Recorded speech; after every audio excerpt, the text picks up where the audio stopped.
Hello friends. तो आज का जो वीडियो रहने वाला है वो रहने वाला है डिफरेंशिएशन के ऊपर। डिफरेंशिएशन में कितनी बार क्वेश्चंस आ जाते हैं और 5 नंबर के क्वेश्चंस के अंदर आता है। देखो, वैसे तो मैं बिलीव करता हूँ कि अकाउंट्स के अंदर आपको प्रैक्टिकल में ही जाना चाहिए, लेकिन कितनी बार सिचुएशन ऐसी बन जाती है कि हमको प्रैक्टिकल क्वेश्चन टफनेस आ जाता है, तब हमको थियरी की तरफ हम देख सकते हैं। तो हमारे पास एक ऑप्शन तो होगी, एटलीस्ट हमको थियरी आती है, करना नहीं करना वो हमारे ऊपर है। ठीक है, एटलीस्ट आना जरूरी है। तो मैं आज के वीडियो के अंदर आपको जितने भी डिफरेंशिएशन है लास्ट 10 साल के एमटीपी के अंदर जितने भी डिफरेंशिएशन दिए वो सबका रिवीजन करवाने वाला हूँ। तो मोर और लेस सबका डिफरेंशिएशन भी खत्म हो जाएगा।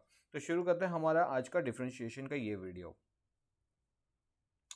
तो फ्रेंड्स, आज का ये पहला जो वीडियो है, पहला ये जो डिफरेंशिएशन है वो रहेगा the right a short note on the accommodation bill and renewable bill.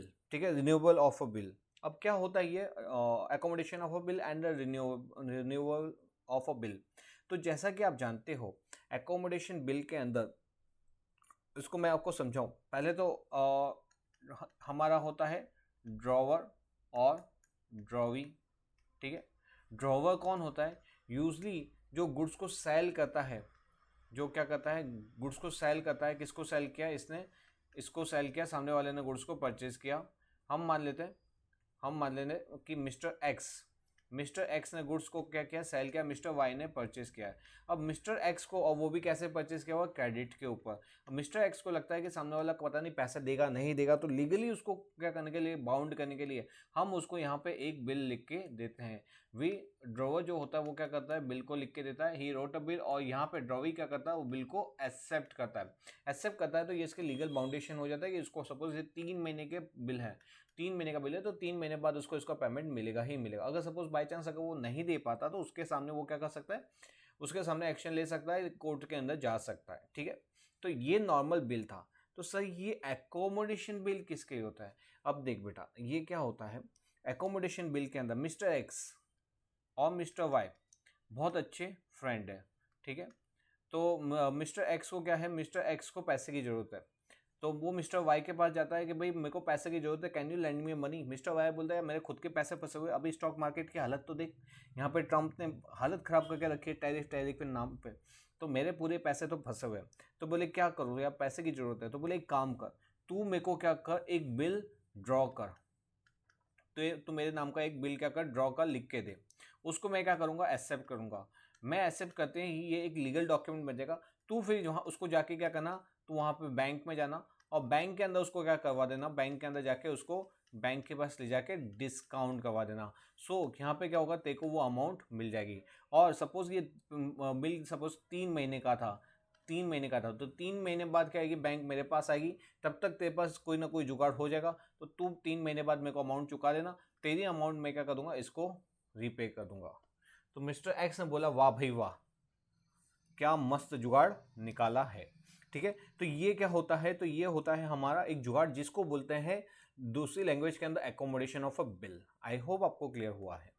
ठीक है, तो देखो जनरल केस के अंदर क्या होता है, bills of exchange. Bills of exchange में हमने क्या देखा, यूजली ड्रॉन टू फैसिलिटेट। यहाँ पे क्या होता है, ट्रेड ट्रांसमिशन, मतलब ट्रेडिंग क्रेडिट पे जब गुड्स सेल परचेस होता है तो वहां पे बिल्स ऑफ एक्सचेंज होता है। That the bill is mean to finance actually purchase and sales of good. तो यहाँ पे जो नॉर्मल जो बिल्स ऑफ एक्सचेंज होता है वो किसके लिए होता है, सेल्स एंड परचेज के लिए होता है। लेकिन लेकिन लेकिन लेकिन but the mechanism of a bill can be utilize to raise the finance also. मतलब हम इसको बिल्स को कैसे यूज कर सकते हैं, फाइनेंस के रूप में भी, to finance the raise, to raise the finance also में यूज में कर सकते हैं। उसी चीज को क्या बोलते हैं, उसी चीज को बोलते हैं एकोमोडेशन ऑफ अ बिल। तो देखो when the bills are use for such purpose, मतलब आपने फाइनेंस के पर्पस से अगर बिल्स को यूज किया है तो उसको हम क्या बोलेंगे, एकोमोडेशन ऑफ अ बिल बोलेंगे। आई होप आपको क्लियर हुआ। ठीक है, ओके। तो ये वाला पहला वाला क्या था, ये था हमारा accommodation of bill, accommodation of a bill. अब हम दूसरा देख रहे हैं, renewal of a bill. Renewal of a bill क्या होता है, सपोज यहाँ पे मिस्टर एक्स और मिस्टर वाई का ट्रांजेक्शन था, 3 महीने का क्रेडिट पीरियड था। 3 महीने के बाद मिस्टर एक्स इसके पास आया, किसके पास आया, वाई के पास। बोला वाई भाई साहब आपका जो क्रेडिट था वो ओवर हो चुका है, अब मेरे को मेरा पैसा लौटा दो। मिस्टर वाई बोलता है कुछ टाइम और दे दो, मतलब क्या, मतलब यहाँ पे मिस्टर वाई किसको बोलेगा, मिस्टर एक्स को बोलेगा देख भाई मेरे पास एक पैसा आने वाला था क्योंकि वो मेरा पैसा अटक गया है इसलिए मैं तेरे को दे नहीं सकता। मिस्टर एक्स बोलेगा तो बोल क्या किया जाए फिर, तो बोले एक काम कर तू मेरे को फर्दर 2 महीने का टाइम पीरियड और दे दे। बोले मतलब कि मैं तू मेरे को वापस से एक बिल लिख, मैं एक्सेप्ट करूंगा और उसको क्या करूंगा, उसको 2 महीने के बाद का टाइम पीरियड रख दे और 2 महीने बाद मैं कैसे भी करके उसका जुगाड़ कर दूंगा, ठीक है। तो इसको क्या बोलते हैं, इसको बोलते हैं रिन्यूअल ऑफ बिल। मतलब जो ओल्ड बिल होता है ना, ओल्ड वाला, उसको क्या किया जाता है, उसको कैंसिल किया जाता है, ओल्ड बिल को कैंसिल किया जाता है और नए बिल को क्या किया जाता है, जिसको नया बिल को ड्रॉ किया जाता है, सामने वाला उसको एक्सेप्ट करता है, ठीक है। तो ये नया बिल आ जाता है, उसके बदले क्या करेगा, मे बी उसके बदले उससे क्या मांगेगा, उससे वो एक्स्ट्रा इंटरेस्ट वगैरह चाहे तो मांग सकता है। ओके, तो देखो यहाँ पे क्या लिखा हुआ है, when the acceptor of a bill, मतलब एक्सेप्टर मतलब जिसको पेमेंट करना था, find himself in a financial straight, मतलब उसके पास बहुत तंगी हो गई है सर ये ट्रम्प के कारण, to honour the bill on the due date, this then he may request the drawer to cancel the original bill. बोले कि तू ओरिजिनल बिल था वो तो कैंसिल कर दे, कौन सा बिल, ओरिजिनल बिल को क्या कर, कैंसल द ओरिजिनल बिल, उसके बदले क्या कर, draw on him a fresh bill for another period, तो नए पीरियड का बिल निकाल।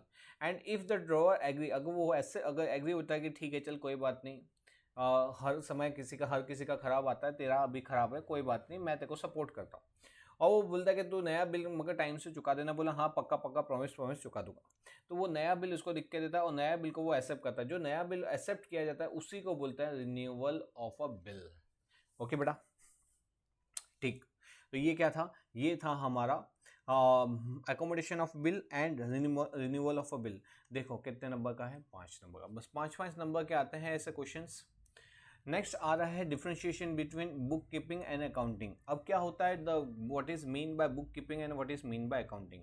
तो देखो बेटा, बुक कीपिंग का मतलब क्या होता है, बुक कीपिंग का मतलब ये क्या होता है, एक बेसिक डॉक्यूमेंट्स होता है, मतलब फर्स्ट स्टेज प्रोसेस होता है। It is a process concern with the recording, इसके अंदर सिर्फ और सिर्फ फोकस कितना है, रिकॉर्डिंग ऑफ अ ट्रांजेक्शन। यहाँ पे क्या होता है, इसका फोकस सिर्फ और सिर्फ किसके ऊपर होता है, रिकॉर्डिंग ऑफ अ ट्रांजेक्शन का होता है, कि ट्रांजेक्शन रिकॉर्ड करना है भाई, हमको बाकी कोई लेना देना नहीं है। अकाउंटिंग क्या बोलता है, अकाउंटिंग खाली रिकॉर्डिंग पे आके अटकता नहीं है, मतलब अकाउंटिंग में bills books of book keeping भी इंक्लूड होता है, उसके अलावा और क्या क्या चीजें आती है। तो it is a process concern with the summarising of a recorded transaction. तो यहाँ पे पूरा उसको जो भी रिकॉर्डेड ट्रांजेक्शन है सबको क्या करता है, समराइज मैनर के अंदर देखता है, मतलब is concern with the summarising of the recorded, तो रिकॉर्डेड ट्रांजेक्शन को समराइज करना। दूसरा difference, it constitute the base for accounting, मतलब अकाउंटिंग का बेस कौन तैयार करता है, बुक कीपिंग करता है। और यहाँ पे क्या होता है, it is consider as a language of the business. आपने को शार्क टैंक देखा हो तो उसके अंदर बोलता है आपका टर्नओवर कितना है, आपका प्रॉफिट कितना है, आपका लास्ट ईयर का सेल कितना था, इस साल का सेल कितना है, आपके टोटल डेटर्स कितने हैं, क्रेडिटर्स कितने हैं, फिर आपका स्टॉक टर्नओवर रेशियो कितना है। तो ये सब क्या है, ये that's the language of a business को जब आप अकाउंटिंग प्रॉपर करते हो तो उसको समराइज करते हो तो ये सारी डिटेल्स निकल के आती है। Okay, financial statement do not form part of this process. यहाँ पे सिर्फ रिकॉर्डिंग हो रहा है, कोई स्टेटमेंट कुछ तैयार नहीं हो रहा, सिंपल रिकॉर्ड करना, मतलब ट्रांजेक्शन को हमने बुक कर दिया, भाई सेल हुआ था, परचेस हुआ था, कैश आया, कैश गया, इसने दिया उसने दिया, ये जितने भी ट्रांजेक्शन है सबको रिकॉर्ड करना, उसको बोलते हैं बुक कीपिंग। लेकिन अकाउंटिंग में क्या होता है, अकाउंटिंग के अंदर हम क्या बनाते हैं, फाइनेंशियल स्टेटमेंट। फाइनेंशियल स्टेटमेंट का मतलब जैसे हम बैलेंस शीट बना रहे हैं, पीएनएल बना रहे हैं, कैश फ्लो स्टेटमेंट बना रहे हैं, रेशियोज वगैरह फाइंड आउट करें, मतलब ये क्या है कि इसको क्या बोलते हैं, ओवरऑल इसको क्या बोलेंगे हम, अकाउंटिंग। तो financial statement are paper in the process of the on the basis of book keeping record, मतलब शुरुआत यहीं से होगी। याद रखना, अगर बुक कीपिंग नहीं होगी तो अकाउंटिंग भी नहीं होगा। तो ये क्या है, एक बेस हो गया, या आपको इसको प्राइमरी बोल सकते हैं कि प्राइमरी रिकॉर्डिंग क्या होता है, प्राइमरी ट्रांजेक्शन हमारा बुक कीपिंग क्या होता है, उसके बेस पे ही आके अकाउंटिंग होती है। तो बुक कीपिंग नहीं होगा तो अकाउंटिंग भी नहीं होगा। नेक्स्ट, क्योंकि बुक कीपिंग में कुछ डिटेल तो है नहीं हमारे पास, तो मालूम कैसे पड़ेगा, तो यहाँ पे एक मैनेजर के पॉइंट ऑफ व्यू से, मैनेजर डिसीजन के पॉइंट ऑफ व्यू से, you can not take any type of decision, तो you can not take with the help of this record, तो इसका कोई मतलब नहीं रहता। लेकिन हाँ, अगर आपने क्या किया, फाइनेंशियल्स को तैयार किया हुआ, तो आप फिर डिसीजन ले सकते हो, भाई मेरे इस साल का टोटल सेल्स कितना हो रहा है, कौन सा प्रोडक्ट का सेल्स ज़्यादा है, कौन सा प्रोडक्ट का सेल कम है, किस में प्रॉफिट मार्जिन ज़्यादा है। तो ऐसे टाइप के मैनेजर डिसीजन भी आप ले सकते हो। ओके, देयर इज नो सब field of the book keeping, इसकी कोई सब फील्ड नहीं होती। यहाँ पे क्या होता है, वेरी सब फील्ड होती है, जैसे financial accounting, management accounting etcetera. ठीक है, तो यहाँ पे मतलब मैनेजमेंट के पॉइंट से, फाइनेंशियल के पॉइंट से, अकाउंट्स के पॉइंट से, इन सब के पॉइंट से मतलब क्या होता है, इसके सब फील्ड्स होते हैं। अकाउंट बुक कीपिंग में तो कुछ होता ही नहीं, खाली अकाउंटिंग करना है सर, रिकॉर्ड करना और कुछ नहीं करना। Next, financial position of the business can not be ascertain, ये तो ऊपर ही देख लिया था। यहाँ से हम कोई फाइनेंशियल असर्टेन नहीं कर सकते, बिजनेस कंपनी का कैसा चल रहा है कैसा नहीं चल रहा है। अरे एक एक ट्रांजेक्शन को देख के आपको क्या मालूम पड़ेगा, आपको just you are recording a transaction. हाँ, लेकिन जब आप अकाउंटिंग करते हो तो यू कैन असर्टेन, क्या आप असर्टेन कि फाइनेंशियल पोजीशन कंपनी की कैसी है। ओके, तो यहाँ पे आप असर्टेन कर सकते हो, वहाँ पे आप असर्टेन नहीं कर सकते। ठीक सर, तो ये हमारा क्या हुआ, ये हमारा नेक्स्ट डिफ्रेंशिएशन हुआ बुक कीपिंग एंड अकाउंटिंग के अंदर। नेक्स्ट आ रहा है distinction between capital expenditure and revenue. Most important, what is mean by the capital expenditure and the revenue expenditure. देखो सब, कैपिटल वैसे जनरल सेंस के अंदर बता दो तो कैपिटल एक्सपेंडिचर उस टाइप के एक्सपेंडिचर होते हैं जो मेरे को कैपिटल, जो एक्सपेंडिचर से मेरा कुछ क्रिएट हो, जो मेरे को लॉन्ग टर्म बेनिफिट देने वाला है। शॉर्ट जो रेवेन्यू एक्सपेंडिचर होता है, क्या होता है, डे टू डे एक्सपेंडिचर होते हैं for normal course of business के अंदर जो भी खर्चे इंकर होते हैं वो सब क्या होता है, रेवेन्यू एक्सपेंडिचर होते हैं। इनको हम डिटेल यहाँ पे देखते हैं, बेस्ड ऑन क्या होता है, नेचर ऑफ वो बिजनेस के ऊपर देखते हैं। तो नेचर ऑफ बिजनेस में क्या बोला है, for a trader dealing in the furniture. देखो अगर ट्रेडर है और ट्रेडर डील किस में कर रहा है, फर्नीचर, तो फर्नीचर तो उसका क्या हो गया, बिजनेस ही है, तो उसके लिए जो भी खर्चा करेगा परचेज ऑफ फर्नीचर, वो क्या माना जाता है सर, उसका रेवेन्यू एक्सपेंडिचर।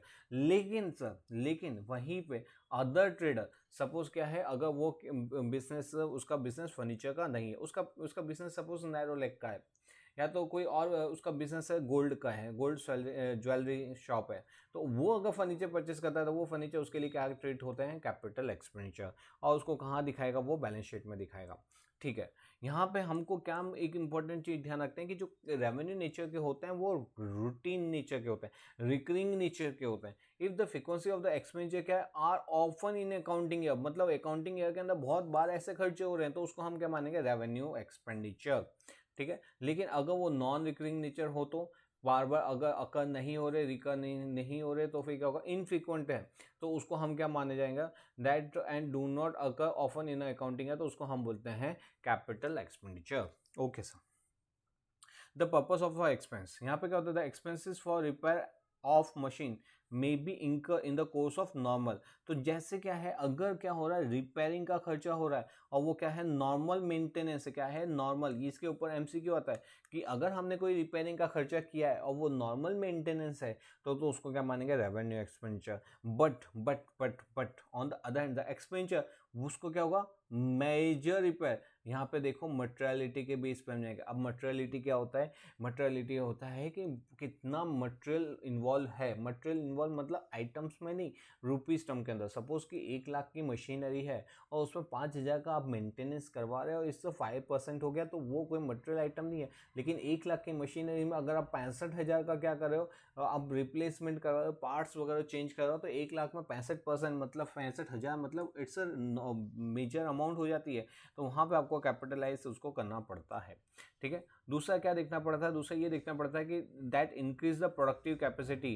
तो अगर अगर क्या हो रहा है, कोई खर्चे ऐसा है जिससे अगर एसेट की प्रोडक्टिविटी बढ़ती है, याद रखना, वापस से बोलता हूँ, ऐसा कोई भी एक्सपेंडिचर जिससे एसेट की प्रोडक्टिविटी क्या हो रही है, बढ़ रही है, तो उस प्रकार के खर्चों को हम क्या करेंगे, उसको हम कैपिटलाइज करेंगे। ठीक है, मटेरियलिटी हम मैंने आपको पहले ही बता दिया, मटेरियलिटी इन्वॉल्व मतलब कि quantum value of the material कितना है, relative proportion of the amount involve in other is another important consideration in distinction between revenue. तो रेवेन्यू एंड कैपिटल के लिए ये भी एक क्राइटेरिया होता है जिसके अंदर मटेरियलिटी को देखा जाता है। ठीक है सर, तो हमने कौन कौन से पॉइंट पढ़े, पहला तो देखा जाएगा नेचर ऑफ बिजनेस। अगर आपका बिजनेस क्या है, उसी प्रकार वही बिजनेस है जो आप कर रहे हो, और जो आप परचेस कर रहे हो, फर्नीचर परचेस कर रहे हो, फर्नीचर का ही बिजनेस है, तो वो खर्चा आपके लिए रेवेन्यू, अदरवाइज वो खर्चा आपके लिए कैपिटल।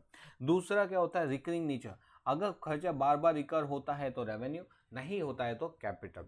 फिर है पर्पस ऑफ एक्सपेंस, एक्सपेंस का पर्पस क्या, अगर वो नॉर्मल कोर्स के अंदर बिजनेस हो रहा है तो रेवेन्यू, अगर नॉर्मल कोर्स बिजनेस में नहीं हो रहा तो वो कैपिटल। फिर आता है मटेरियलिटी इन्वॉल्व, अगर मेजर मटेरियलिटी इन्वॉल्व है तो फिर कैपिटल, अदरवाइज क्या होगा, रेवेन्यू। आई होप आपको मजा आया होगा पढ़ के। ठीक, चलो आ जाओ नेक्स्ट वाला कंसेप्ट। नेक्स्ट वाला कंसेप्ट क्या बोला, the difference between the provision and the contingent liability. अब क्या होता है सर ये प्रोविजन और क्या होता है ये कंटीजेंट लायबिलिटी। देख बेटा, प्रोविजन अगर एक सिंपल शब्द में बोलूं तो प्रोविजन भी अनसर्टेन है, कंटीजेंट लायबिलिटी भी अनसर्टेन है, दोनों क्या है अभी नक्की नहीं है।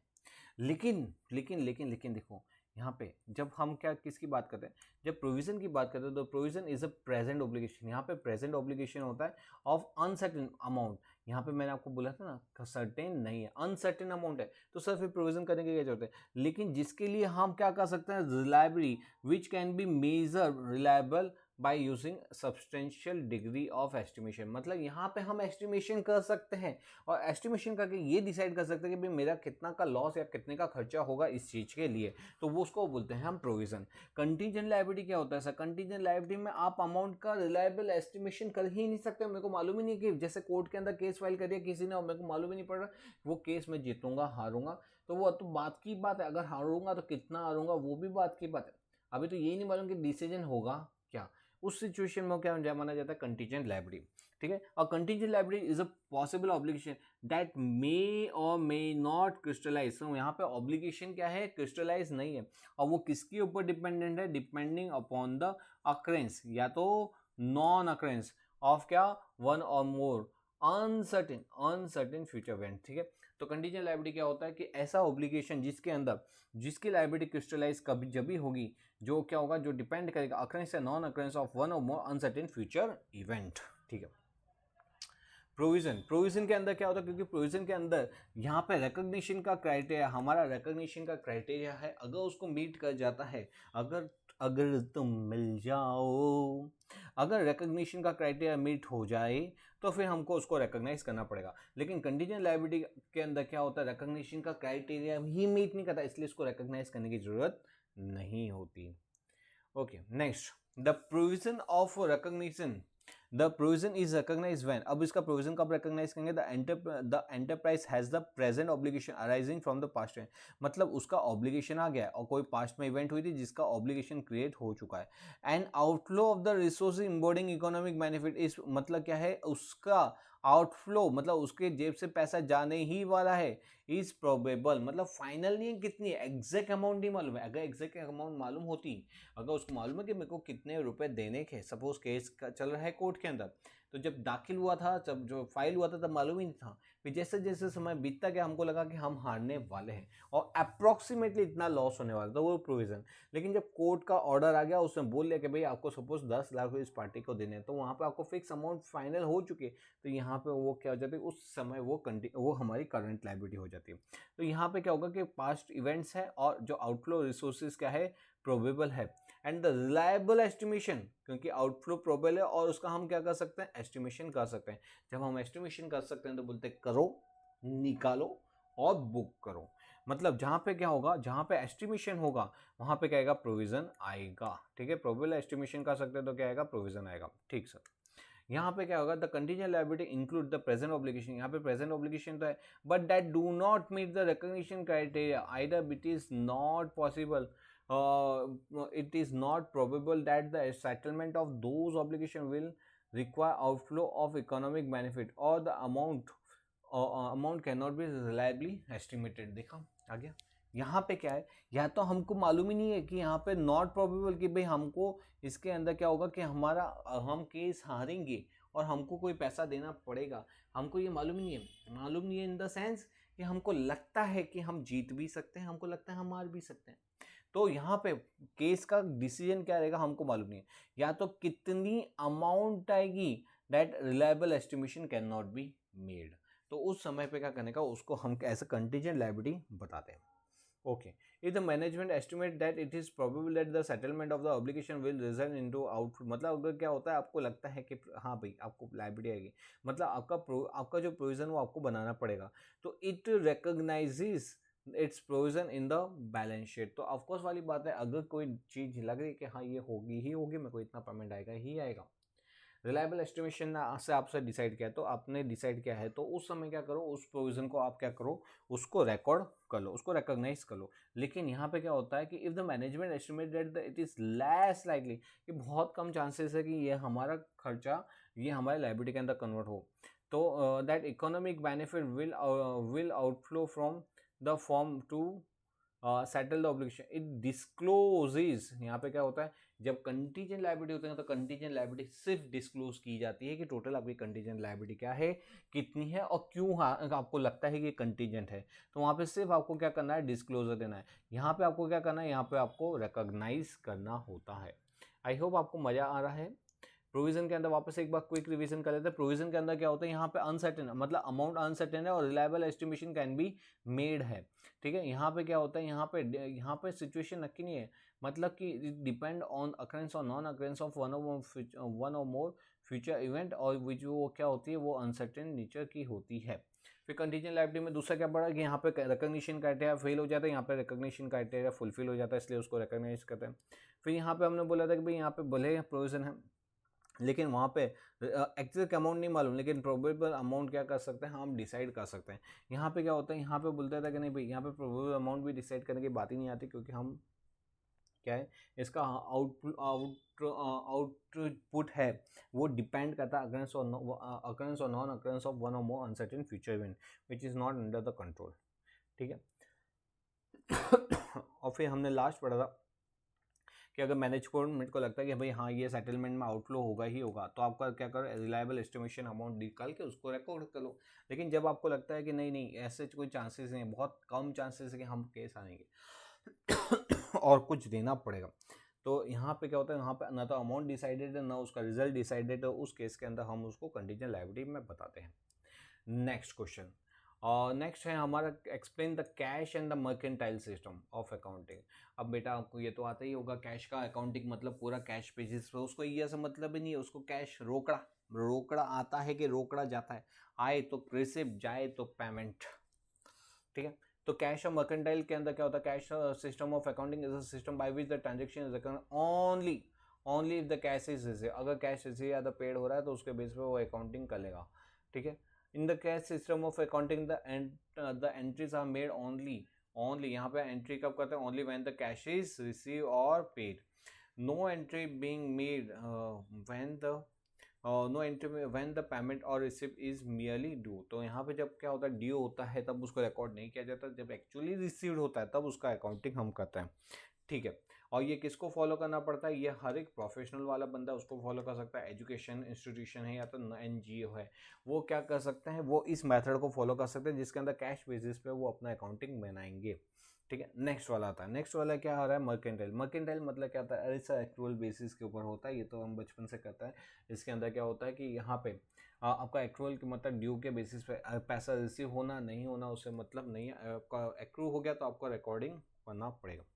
तो यहाँ पे क्या लिखा मर्केंटाइल के अंदर, यहाँ पे classifying summarise the transaction into assets and liability, equity, owners fund, cost, revenue and recording thereof. यहाँ पे क्या लिखा, the transaction is recognised when either the liability is credit, अगर क्या हो गया लायबिलिटी क्रेडिट हो गया, या तो क्या लिखा और empire and asset is created और इम्पायर। ठीक है, मतलब एसेट या तो लायबिलिटी बढ़े घटे और या तो एसेट बढ़े घटे, तो उसको क्या करते हैं हम रिकॉग्निशन करते हैं। अब यहाँ पे क्या बोल रहा है, का record is made on the basis of the amount having become due.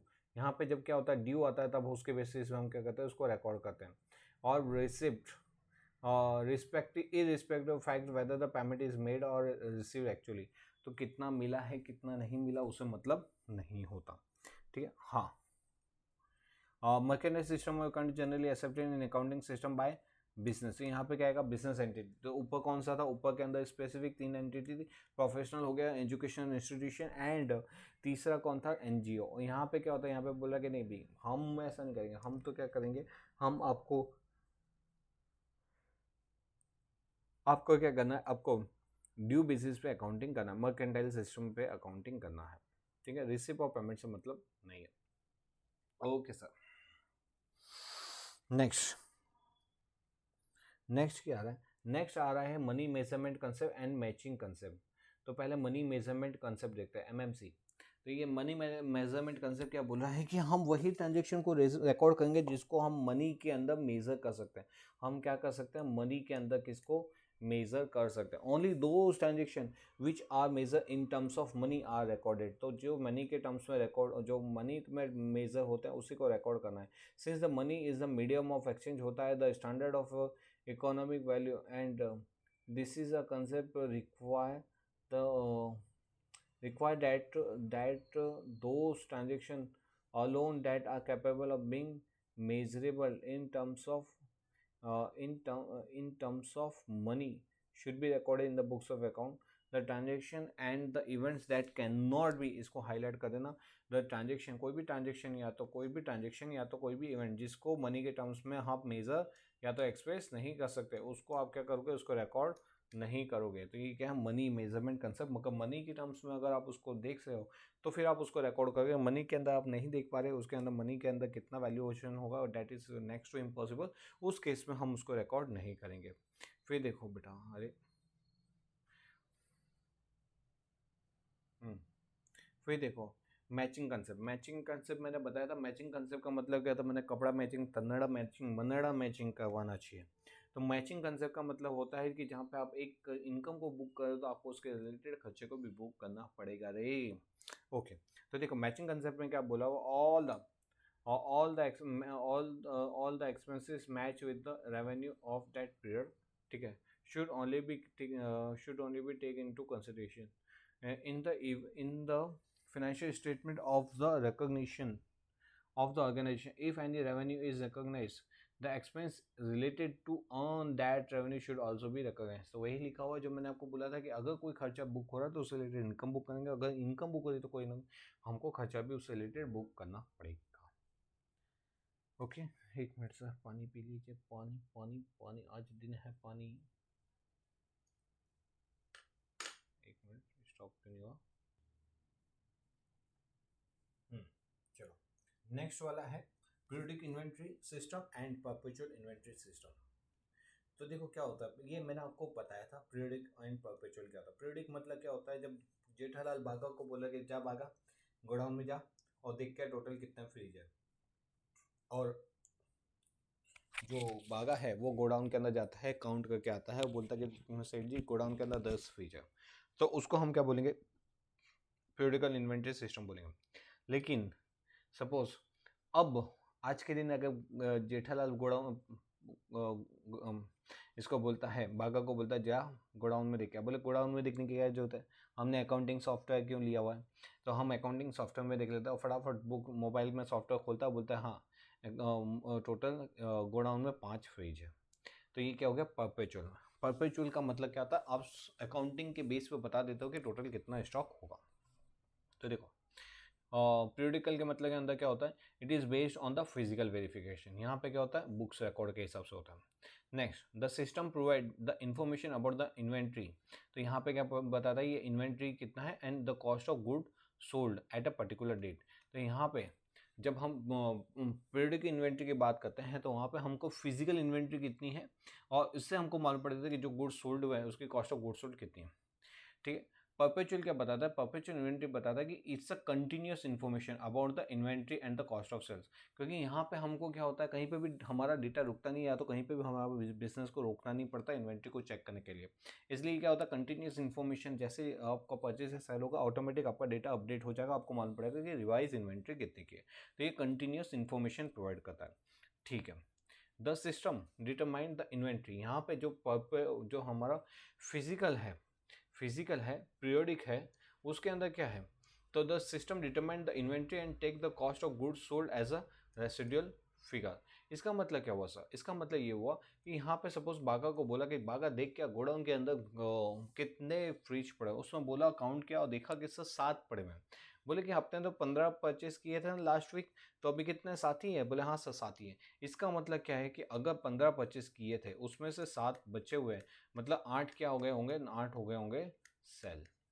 ठीक है, सोल्ड आउट हो गए होंगे। तो मतलब क्या होता है कि जितने भी इन्वेंट्री मतलब जो गोडाउन में नहीं है वो हम क्या एज्यूम कर लेते हैं, दे आर सोल्ड। ठीक है, तो उसको हम सोल्ड मान लेते हैं। यहाँ पे क्या होता है, यहाँ पे बागा को बोला कि बागा इन्वेंट्री देख तो मोबाइल के अंदर कितनी बोल रहे हैं। बागा बोलता है कि सब 5 बोल रही है, ठीक है, 5 इन्वेंट्री बोले कि मगर हमारे पास तो टोटल 15 थी और अभी कितनी बची है, अभी 5 ही बची है, इसका मतलब 10 क्या हो गई है, 10 सोल्ड आउट हो गए। लेकिन सर ये इसमें से क्या था, 2 ऐसी इन्वेंट्री थी जो एक्चुअल में लॉस हो गई थी। तो यहाँ पर कोई या तो चुरा ले गया था या तो लॉस्ट हो गई थी। तो यहाँ पे क्या होता है, यहाँ पे क्योंकि बुक्स ऑफ अकाउंट से हमको डायरेक्टली मालूम नहीं पड़ता, हमको डायरेक्टली मालूम नहीं पड़ता कि 15 में से 5 हुई है, इसका मतलब कि उसमें से सिर्फ 8 ही क्या हुई है, सेल हुई है, और 2 क्या हुई है, लॉस्ट हुई है। उसका पता, लॉस्ट का पता नहीं चलता।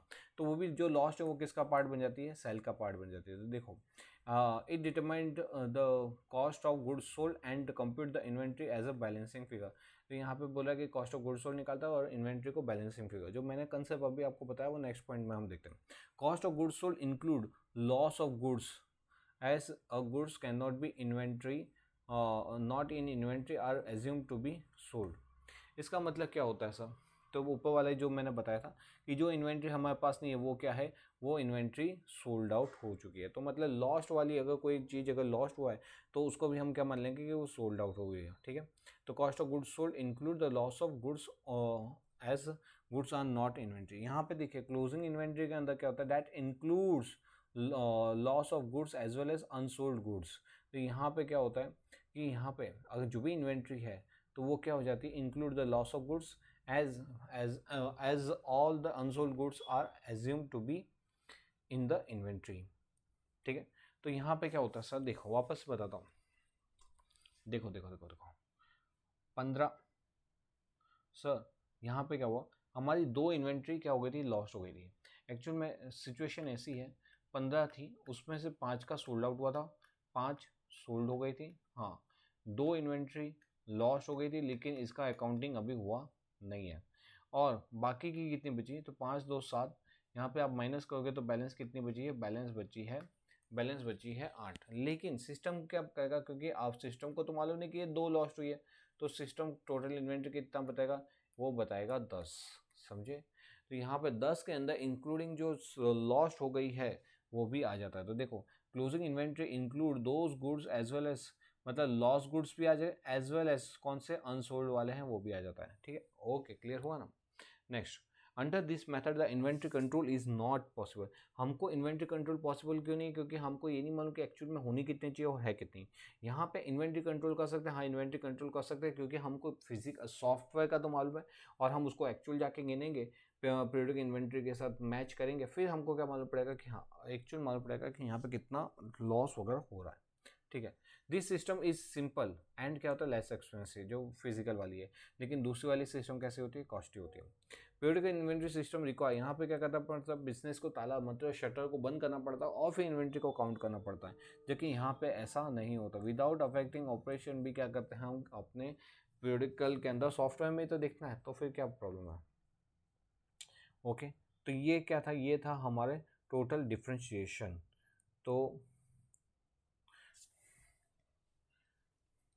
तो देखो बेटा यहाँ पे हमने क्या देखा, टोटल हमने जितने भी डिफ्रेंशिएशन थे मैंने सारे कवर अप किए MTP 1 से लेकर 10 के अंदर। आई होप आपको सारे के सारे समझ आ गए होंगे। इससे क्या होगा, हमारा अगर डिफरेंस के ऊपर क्वेश्चन आता है तो 5 नंबर का डिफ्रेंशिएशन होता है जो आपके पूरे पढ़ेंगे, ठीक है।